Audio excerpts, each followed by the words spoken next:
Carl Simmons prided himself on being reliable. For over a decade, he had driven the same yellow school bus through the quiet neighborhoods of Brookdale, a small town where most people knew each other by name.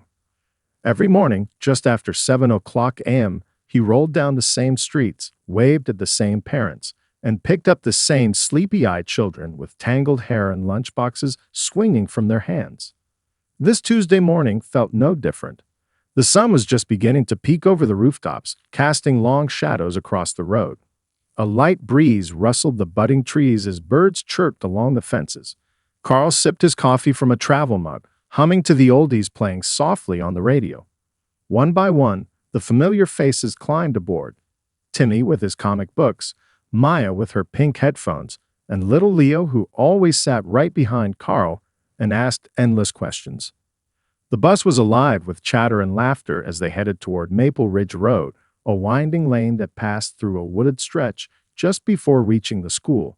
Carl had driven it hundreds of times, and he could almost do it with his eyes closed. But as he rounded a gentle bend, something up ahead made him squint. Two large dogs stood directly in the middle of the road. Carl frowned. He let off the gas and began to brake gently, thinking the animals would dart off as most strays did. But these two didn't move. They stood firm, shoulders squared, ears alert, eyes locked on the bus. One was a sleek German Shepherd, the other a slightly larger Belgian Malinois. Both looked healthy, their coats well-groomed, not the scruffy sort you'd expect wandering around. "Whoa," Carl muttered under his breath. From the back of the bus came the giggles and curious chatter of children noticing the same thing. "Mr. Simmons, are those police dogs?" asked Leo, pressing his face to the glass. Carl tapped the horn once. The dogs didn't flinch. He tried again, a little longer this time. Still nothing. They just stood there, like sentries guarding something invisible. There was no barking, no aggression, just a quiet intensity in their eyes that Carl couldn't ignore. "All right, kids, stay seated," he said, more to reassure himself than them. Carl felt the first ripple of unease pass through him. In all his years on this route, he had never seen anything like it, and though he didn't know why, his instincts told him something wasn't right. Something was coming. He just didn't know what. Carl kept his hands on the steering wheel, watching the two dogs with growing concern. The morning sun glinted off the windshield, making it harder to read their expressions, but he could see enough to know they weren't behaving like ordinary strays. These dogs weren't lost or scared. They were focused, unmoving, almost disciplined. He honked again, a quick double tap. Still, no reaction. Behind him, the children had quieted down. The bus, which had been filled with laughter and squeaky voices minutes ago, had become still. Carl glanced at the wide-eyed faces in the rearview mirror. Even Leo, usually bouncing with questions, sat frozen with his chin resting on the top of the seat in front of him. Carl turned on his hazard lights and shifted into park. This wasn't a situation he could simply ignore. The dogs weren't snarling or showing teeth, but their refusal to move wasn't just strange, it was deliberate. He reached for the radio clipped beside the dashboard. "Dispatch, this is Bus 12. I've got a pair of dogs blocking Maple Ridge just past Oak Hollow turn. They're not moving for the bus. Over." A crackle, then a voice. "Copy that, Bus 12. K9s, are they aggressive?" "Negative. Just standing there, like they're guarding something. Don't look lost. Might be trained dogs. We've got no K9 activity in your area this morning. Sending a patrol car to your location to check it out. Stay put for now." Carl acknowledged the instruction and set the radio down. He studied the dogs again. They still hadn't moved a paw. The German Shepherd's eyes were locked on him, unblinking, while the Belgian Malinois turned its head slightly toward the roadside brush before snapping it back. It was odd, almost like the dogs were trying to guide his attention somewhere, not threaten him, but warn him. He considered getting out and trying to coax them away, but something stopped him. Not fear, exactly, just a sense that it wasn't time to move. Not yet. "Mr. Simmons, why won't they go?" a girl asked softly from the third row. "I don't know, sweetie," he replied, keeping his voice calm. "But I think they're trying to tell us something." The words came out before he fully understood why he believed them. But deep down, Carl sensed that this wasn't some random encounter with wandering dogs. There was purpose in their stance, like they knew something he didn't. And the feeling that something was wrong only grew stronger. Carl's heart thudded against his chest as he looked out the front window, still unable to shake the eerie feeling that was creeping over him. The kids on the bus were quiet now, their curiosity mingling with an edge of unease. The dogs, still standing perfectly still in the middle of the road, had a quiet command to their presence, as if they were part of some unspoken plan. His eyes flickered between the dogs and the overgrown patch of land just off the road. There was something about the way the Malinois glanced toward the brush that made Carl's instincts flare. His gut was telling him to get out of the bus and investigate, but he hesitated. If he was wrong, it might just be a pair of lost dogs, and he could scare them away with a few quick steps. But if he was right? Carl pushed the thought aside. He had to know. The dogs weren't moving, but they weren't threatening either. Maybe, just maybe, they were trying to lead him to something. The tension in his chest grew, the weight of the unknown making his skin prickle. "All right, kids," Carl said, his voice steady, though the uncertainty clung to his words. "Stay in your seats. I'm going to check it out." He grabbed the walkie-talkie, his fingers moving with deliberate speed. "Dispatch, this is Bus 12. I'm stepping out of the bus to see what's going on. Keep an eye on me." "Copy that, Bus 12, came the response. "We'll send backup as soon as we can." With that, Carl opened the door of the bus, the familiar hiss of the pneumatic air brakes sounding louder than usual. The dogs didn't react. They didn't even acknowledge his movement. They simply stayed in place, eyes unblinking. Carl's boots thudded softly against the asphalt as he stepped out, closing the door behind him. The sun was beginning to rise higher, casting long shadows that seemed to stretch across the road. He moved cautiously toward the dogs, his every step measured. His mind raced through possibilities. Maybe the dogs were just stray animals trying to cross, or perhaps they were waiting for something. As he neared the two animals, he could feel their watchful eyes on him. Neither dog moved a muscle, but Carl noticed the tension in their bodies. The shepherd's ears were perked, and its gaze never wavered. It was as if it was guarding something important, something Carl hadn't yet seen. The closer Carl got to the dogs, the more certain he became that they weren't acting on instinct alone. They were guarding something, and whatever it was just beyond the brush, hidden from view. His pulse quickened. There was something there. He was sure of it. Carl took another cautious step forward, keeping his gaze on the two dogs. They didn't flinch, but he could feel the intensity of their attention on him, like they were silently guiding him towards something. The air around him felt still, almost too still, as if the world was holding its breath. The German shepherd's sharp eyes flicked to the side again, toward the tall, untamed grass that grew beside the road. It was dense, tangled with vines and weeds, and it stretched far beyond the dogs, hiding whatever lay beneath it. Carl's instinct told him that whatever was in the brush was important, and if he didn't act, it might be too late. He moved closer to the edge of the road, trying to stay calm. As he approached the patch of grass, Carl noticed something that made his stomach twist with unease. The ground, which had appeared solid moments earlier, was uneven.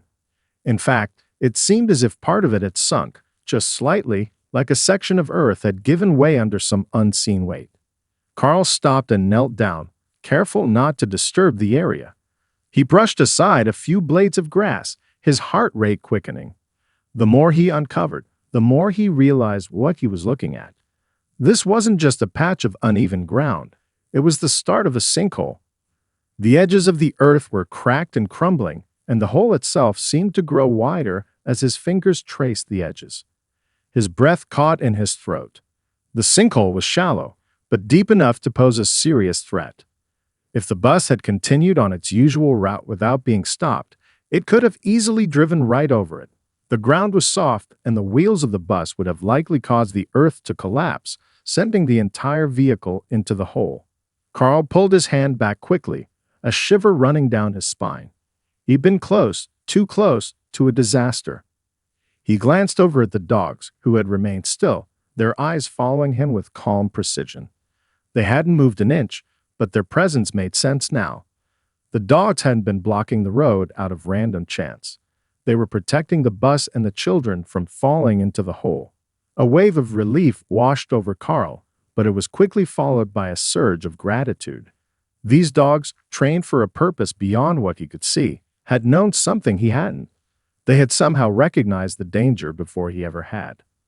"Thank you," Carl murmured, his voice barely audible, as if the words were meant for the dogs alone. He stood up, his legs shaky from the adrenaline that surged through him. He knew what he had to do next. He had to act fast before anyone else was put at risk. Carl stood frozen for a moment, his mind racing. The magnitude of the situation was beginning to sink in. He had just narrowly avoided what could have been a major accident. The bus, with all its precious cargo of children, could have plunged into that sinkhole if the dogs hadn't been there. His eyes flicked back to the dogs, who were still standing steadfastly in the road. They hadn't moved a muscle, as though their job was far from over. Carl felt a profound sense of gratitude toward them, mixed with a growing sense of urgency. He couldn't afford to waste any more time. He pulled out his phone and quickly dialed 911. His voice was steady but urgent as he spoke to the dispatcher. "This is Carl Simmons, bus driver for Brookdale Elementary. I need immediate assistance on Maple Ridge Road just past Oak Hollow turn. There's a sinkhole in the road, and I've got children on the bus. Over." The dispatcher didn't hesitate. "Copy that, bus 12. Help is on the way. Stay put and keep the children safe." Carl quickly ended the call and turned to face the bus. He could see the children peeking out the windows, their faces filled with a mixture of confusion and curiosity. Leo's small hand was pressed against the glass, eyes wide. "All right, kids, listen up," Carl said, his voice calm but firm. "We're going to stay right here for a little while. Okay. There's a small problem up ahead, but it's nothing to worry about. We've got it under control." The kids nodded, some of them still whispering to each other, while others stared at Carl with wide eyes. He smiled reassuringly before turning back to the sinkhole, his thoughts running wild. He wasn't a safety expert, but his experience told him the risk was real. If the sinkhole had given way while they were driving over it, there could have been injuries, serious ones, maybe even fatalities. Carl's gaze returned to the two dogs. They were still there, as though they were keeping watch, making sure no one came too close to the danger. He could see now that they weren't just trained to find drugs or criminals. They were also trained to protect, to assess situations and act accordingly. It was as if they knew the exact moment their presence would be needed. The weight of the moment settled on Carl's shoulders. He was thankful for the dogs, for their instincts, and for the fact that they had been in the right place at the right time. But as much as he wanted to feel relieved, there was still a tight knot of anxiety in his chest. What if the dogs hadn't been there? What if he hadn't noticed the sinkhole in time? He took a deep breath, pushing those thoughts aside for the moment. The children were safe, and help was on the way. Carl glanced back at the dogs one last time. "You did good," he whispered to them, knowing they had just saved lives without ever asking for anything in return. Carl paced a few steps, his mind still spinning with what had just happened. He could feel the weight of the moment pressing down on him. The sinking realization that his routine morning drive had almost turned into a disaster. The dogs had done their job, but now the next step was to make sure the area was properly secured. Minutes felt like hours as Carl watched the two dogs, who hadn't moved an inch since he discovered the sinkhole. They were calm, almost serene, as if they had been waiting for him to figure it out. He glanced back at the bus to make sure the children were still calm, their faces pressed against the windows in eager curiosity. "Stay put, kids," Carl called again, though he didn't think anyone was paying much attention. His focus was on the task at hand now. A moment later, he heard the distant sound of sirens, growing louder as they approached. Relief flooded over Carl, but he knew it wasn't over yet. He had to make sure the area was fully secured and that the children were kept safe.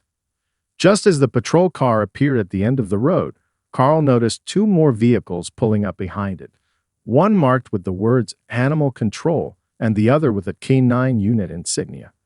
Carl could feel a sense of curiosity growing in him. Who were these dogs?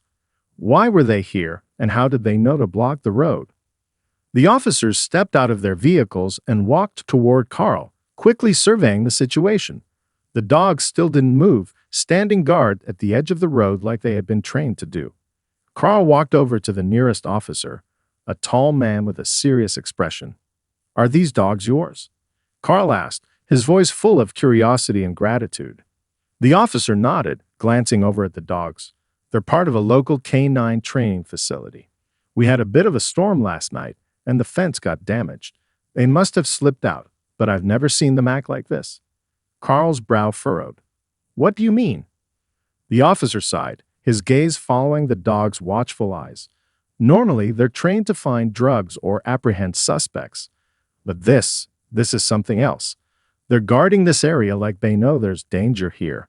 It's instinctive." Carl turned to look at the dogs again. He could now see the subtle difference in their posture. They weren't just standing there passively. They were alert, eyes scanning the surroundings with purpose.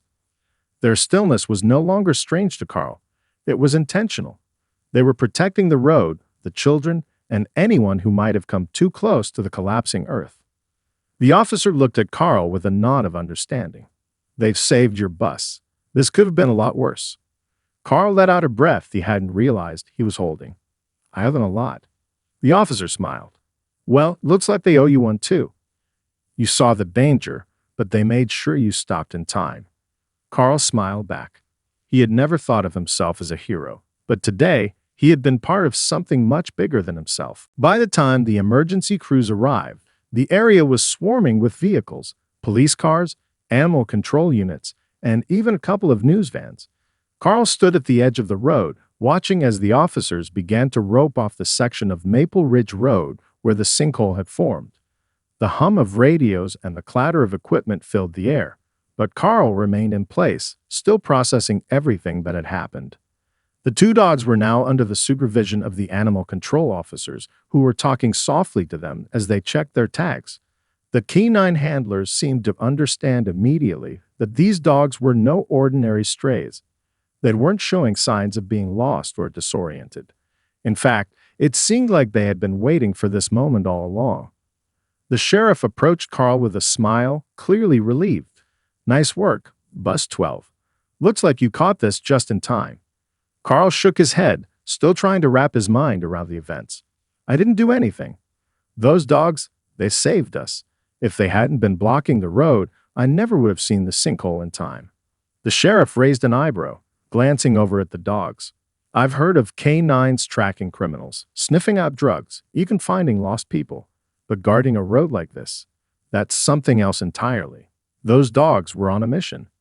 Before Carl could respond, a local news crew approached him, microphones in hand. They had picked up on the commotion and were eager to hear his side of the story. Carl found himself explaining what had happened, how the dogs had blocked the road, how he had stepped out of the bus to investigate, and how he had discovered the sinkhole just in time to save the children. As Carl spoke, the children on the bus watched through the windows, wide-eyed. A few of them waved, still processing the strange turn of events. They had come to school expecting a normal day, but instead, they were witnessing something that would make the headlines. The news vans began broadcasting live coverage, showing the dashcam footage from Carl's bus. The video quickly went viral, capturing the attention of viewers far beyond Brookdale. People were amazed by the story.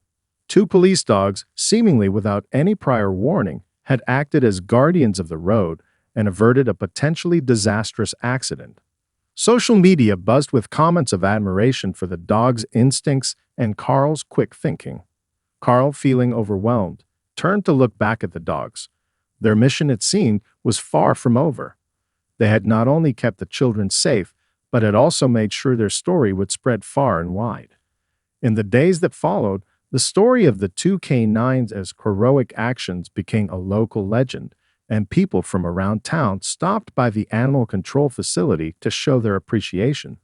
Carl himself was interviewed by the news, but he always made sure to give the credit where it was due: the dogs. "I just did my job," Carl said in one of the interviews, his voice humble. "But those dogs, they're the real heroes." The days after the incident seemed to blur together for Carl. Life slowly returned to normal for the children and the community, but for him, things would never quite be the same. The story of the two dogs' heroic action spread like wildfire, making headlines across the state. People talked about it at local diners, at church, at the grocery store. Everyone had a story to share about the dogs that had saved the bus. But Carl knew the real heroes weren't getting the recognition they deserved. The dogs had done their job, and they had done it without hesitation or fanfare. They hadn't sought praise or admiration. They simply acted on instinct, guided by training and a deep sense of duty. Weeks later, Carl found himself at the local animal shelter, standing in front of the two canines who had saved the bus. They sat quietly in their kennels, their eyes still alert, as if waiting for their next mission. The handler, a woman named Sarah, greeted him with a smile, clearly fond of the dogs. "Thanks for stopping by, Carl," she said. "I think they were hoping to see you." Carl nodded, moving closer to the cages. He crouched down, looking into the eyes of the German Shepherd. "You know, you two saved a lot of lives that day," he said quietly. "But you didn't ask for any credit, did you?" The dog's ears flicked, and Carl could have sworn it gave him a slight nod, as if to say, "We were just doing our job." Sarah laughed softly, watching Carl interact with the dogs. They don't do it for recognition. They don't care about fame or accolades. For them, it's about protecting and serving, even if it's in the most unexpected way. Carl stood up, his heart swelling with gratitude. "I'll never forget what you two did. None of us will. Maybe they'll be recognized one day," Sarah said with a thoughtful smile. "But I doubt they care either way. They're content knowing they made a difference." Carl took a deep breath, a sense of peace settling over him. He may have been the one behind the wheel that day, but he knew the real impact came from the silent guardians who had stood firm in the road, keeping everyone safe. As Carl turned to leave, the two dogs watched him from their cages, their eyes calm and steady. They were the kind of heroes who didn't need recognition or rewards. They only needed to know they had done their job. Carl smiled to himself as he walked out the door. In a world that often overlooked the quiet acts of bravery, he would always remember the two canines who had saved his bus, and perhaps saved his faith in the unexpected heroes who walked among them.